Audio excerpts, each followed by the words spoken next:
Friday, July 10th, 2020, Maneco 64, home of alternative economics and contrarian views. So it looks like the major stock market indices are turning over a little bit. Are they going to crash? I don't think so, but we could see a bit of a correction down as the Federal Reserve actually is tightening a little bit.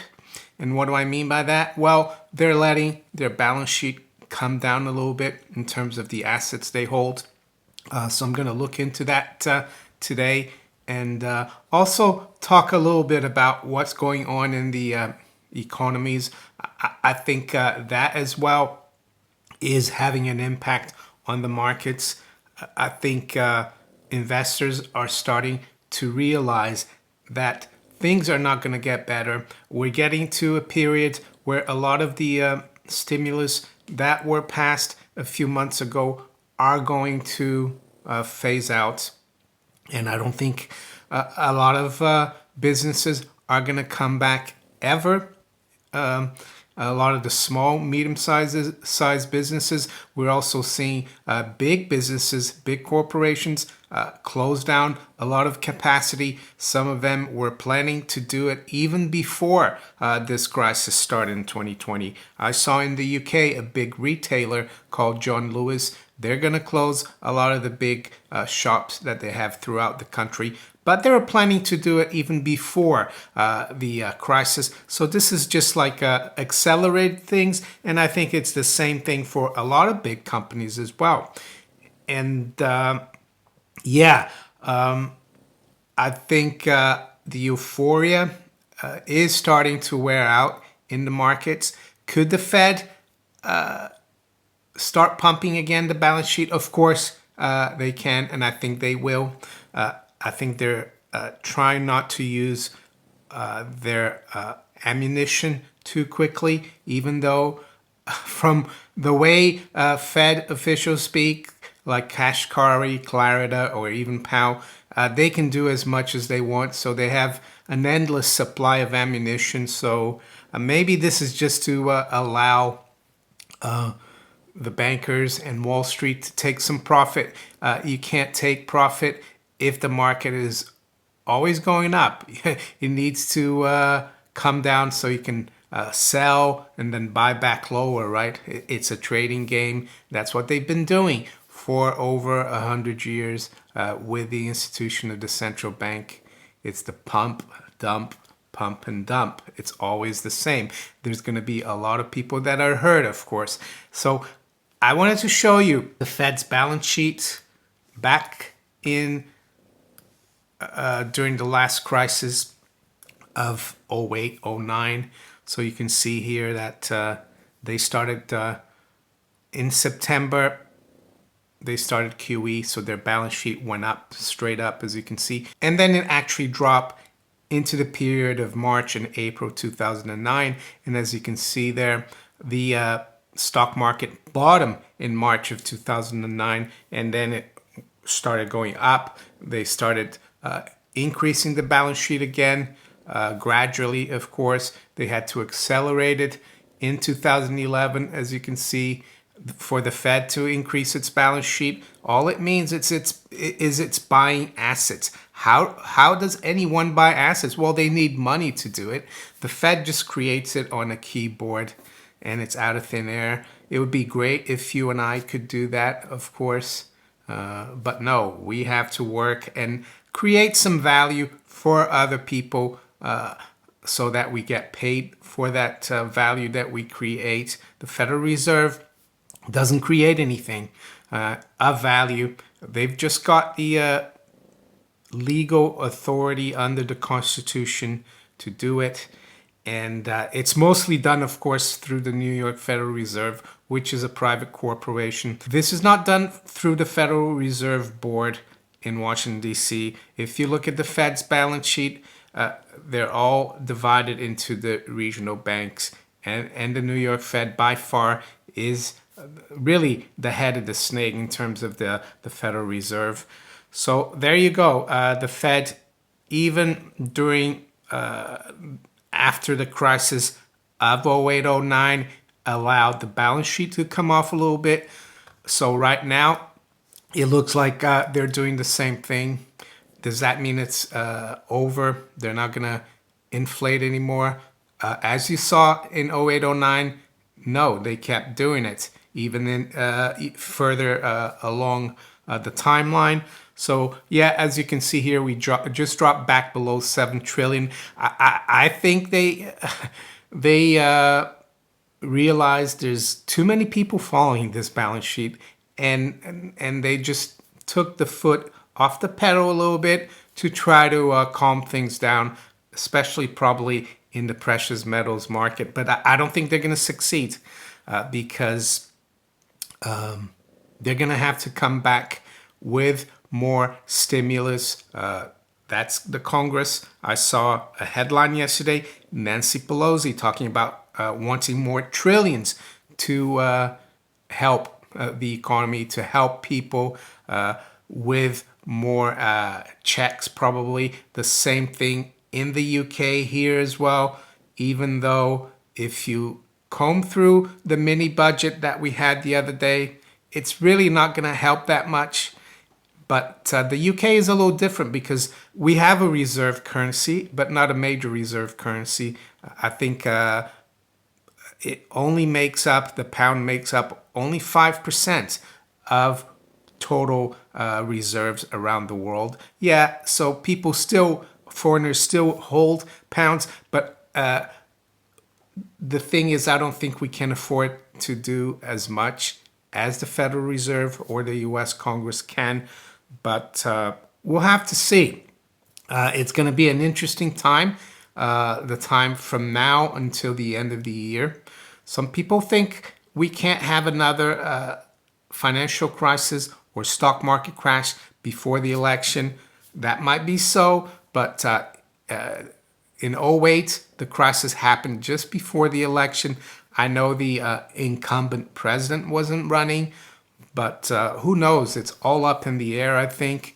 And as you can see here, this gray line on the Fed's balance sheet, that means a recession. And what's interesting is that this recession has been marked as starting in basically February this year. Not March or April after the economies were shut down. So we knew, of course, that back towards the end of last year, China's growth had slowed to the slowest level in 30 years. We had seen a lot of European economies, the UK economy, coming to a grinding halt. So I think we were going to have this recession anyways this year. All this has done is given them a cover to bail this everything bubble out. And they're not only bailing out Wall Street and the City of London, even more than they did in 08, 09. They're going to try to bail out some of the public, give them some crumbs. And that's going to be, as I've said, it's going to weigh so much on the currencies because we have a debt-based currency system. So to bail out things, you need to create more debt. And the only way to carry debt for sovereign governments is to devalue that debt by creating even more of that debt through creating even more inflation.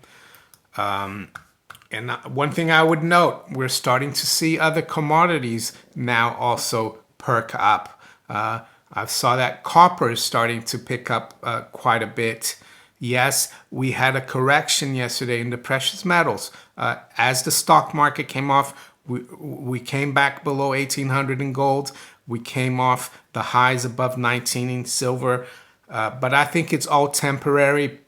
They're going to do even better in the future because they're going to start clamoring, politicians, the mainstream, they're going to clamor for more stimulus.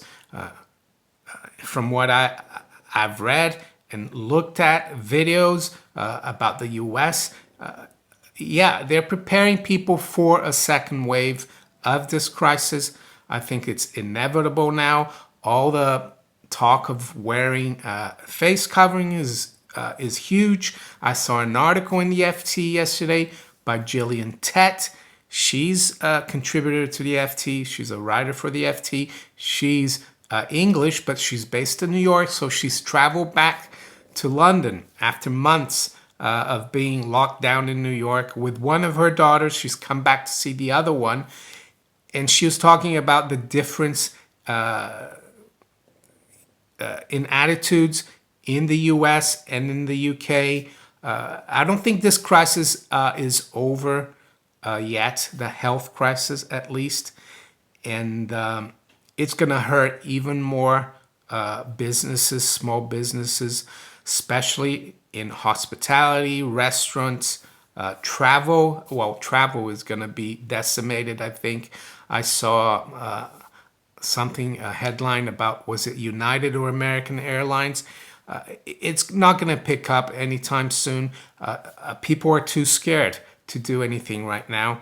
And not only the people that aren't scared, but the people that realize that there's an agenda out there and you could travel somewhere for a few weeks, a couple weeks, holidays or vacation, and then realize that they've shut everything down again and you can't come back.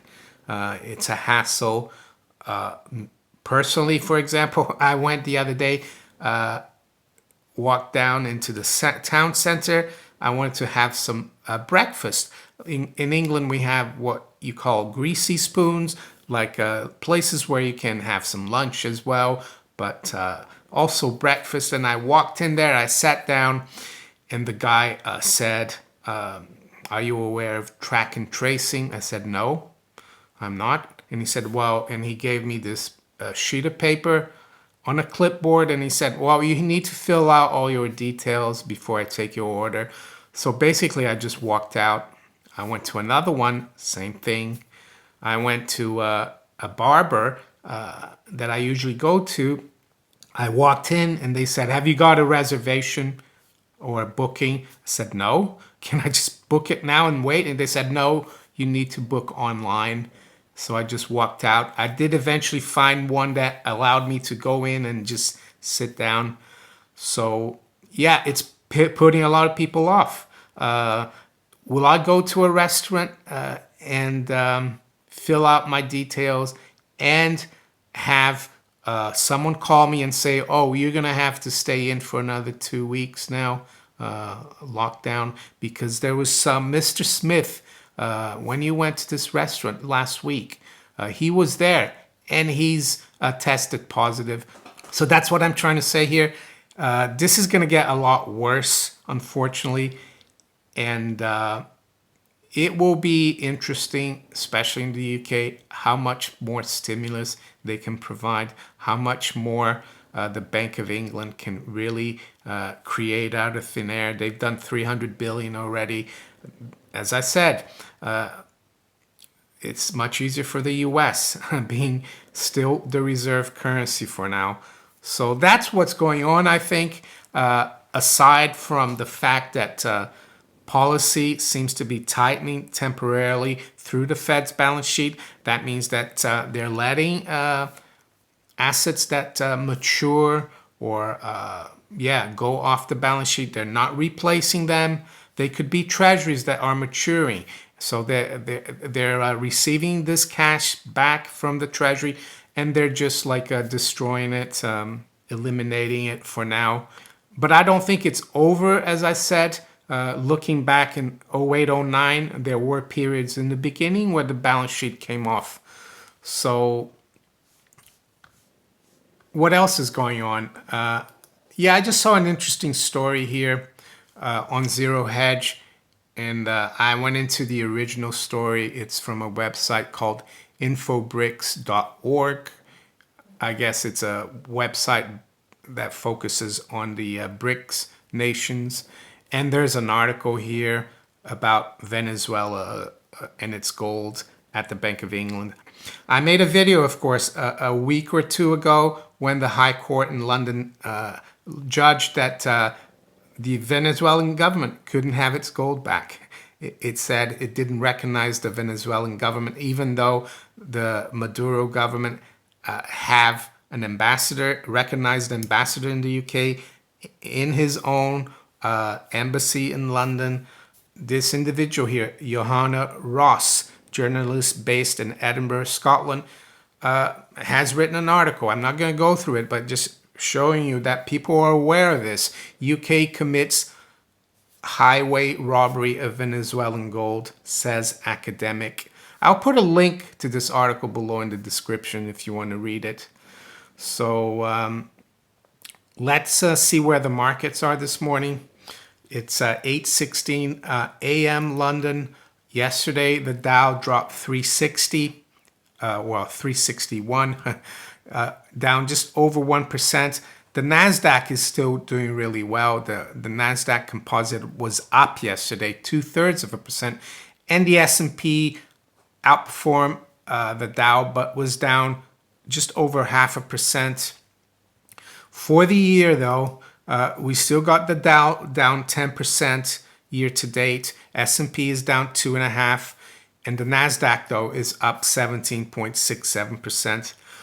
And why is that? Well, the only thing I can think of is that there's a lot of tech-heavy companies in the NASDAQ, and for some reason, people think that these tech companies are going to benefit from this new abnormal, as I would call it, and other people would call it. Some people are saying it's a new normal. So yeah, they think that in this new brave world of AI, track and tracing, all these apps, virtual world, that the technology sector will do well.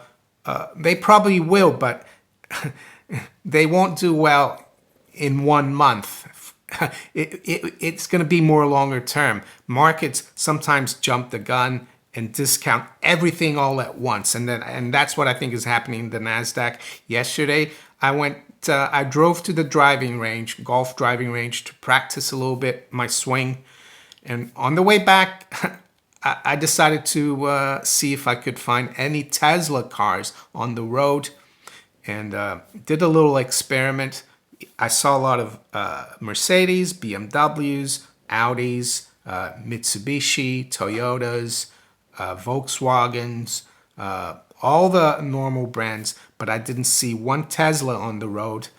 Maybe they're not that popular here in the UK.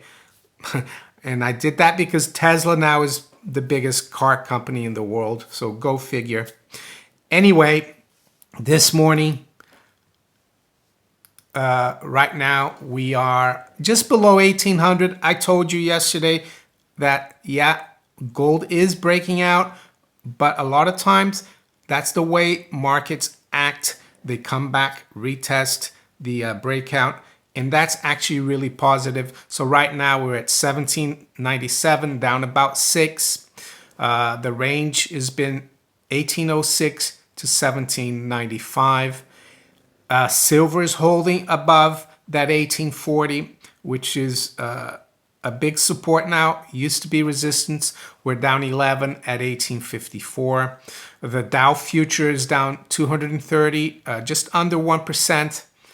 S&P 500 is down 25, about 0.8%. And the NASDAQ 100 future is actually down this morning, 0.75%, or just under 80 points. We're seeing the dollar rebound a little bit here the last few days as things turn around. We've got cable or sterling back below 126, down 0.2% at 125.79. The euro's back below 113 at 112.64. But the dollar is actually down against the yen, over 1/3% at 106.82. And the dollar is back up above 7 versus the Chinese currency at 701. WTI is actually falling here a little bit. It's broken below that 40 support. Now that 40 is going to be resistance, of course. We are at 38.94, down 2% WTI crude. To finish off, let's look at the bond market. Very important, the bond market. As I've been saying the last week or so, even though the stock markets had been doing well last week, and until the beginning of this week, at least the Dow and S&P, NASDAQ has been doing well all the time. We still had not seen these yields go up. And why is that important? Well, yields going up means that bond investors think that the economy is picking up, so they require more returns, more of a protection versus inflation. So normally yields go up, the prices of bonds go down, but it hadn't been happening. So now with the drop in the stock market yesterday and the drop overnight, we're actually seeing the 10-year yield break key support in terms of yield, not price. We're below 60.6%. We're at 0.586, so we're down 2 basis points. So that's very significant. The other maturity you need to keep an eye on, and this I got from my friend that still works in the city who follows the bond market very closely. The guy I started working with in London when I came here in 1992. He said, Mario, keep an eye on the 2-year yield. If we break below 14.5 or 0.145, that's very significant. It could point to negative yields in the US, especially in the short end of the curve. So right now, I'm watching that 2-year, and we are at 0.147, and the low today has been 0.145. I'm going to put a link to the page I'm looking at the yields for you down in the description, so you can keep an eye on the United States Treasury yield curve.